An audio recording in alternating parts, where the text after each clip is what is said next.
their forthcoming book, Huma Abedin details her courtship with Anthony Weiner. Abedin rebuffed Weiner initially, but they remained friends and they eventually went on a date.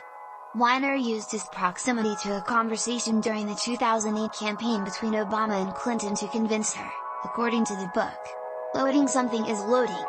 Former congressman and convicted sex offender Anthony Weiner had a breakthrough in convincing Huma Abedin to go out with him by listening in on a conversation between the 2008 campaign rivals Hillary Clinton and Barack Obama. While the two had run into each other in the halls of Congress during Abedin's tenure as a Senate aide to Clinton, she initially wondered how to extricate myself from this situation when they first met at a 2001 Democratic Party retreat in Martha's Vineyard.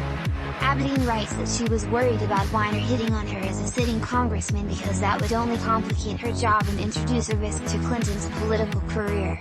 After the aborted attempt at drinks on Martha's Vineyard, the next social outing the congressman and I shared came an if. Nevertheless, Abedin describes how she was charmed by Weiner, who dangled juicy gossip as bait.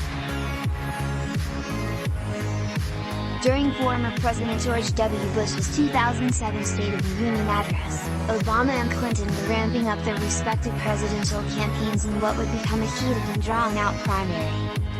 Weiner managed to arrive to the House floor early, snagging a spot right behind Obama and Clinton as they made small talk. Abedin recounts being hesitant to ask her boss what she discussed with Obama unless Clinton divulged it herself, but she was curious enough to take Weiner up on his offer to talk about it over what was initially a group dinner. Weiner, in fact, betrayed very little about their conversation aside father. "Did you actually say that, Heather?" a fellow Clinton aide asked.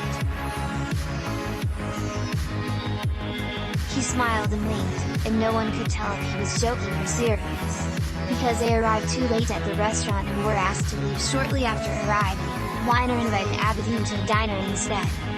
Away from the group, the two had their first extended conversation in what would go from a friendship to a romantic relationship and, eventually, a failed marriage.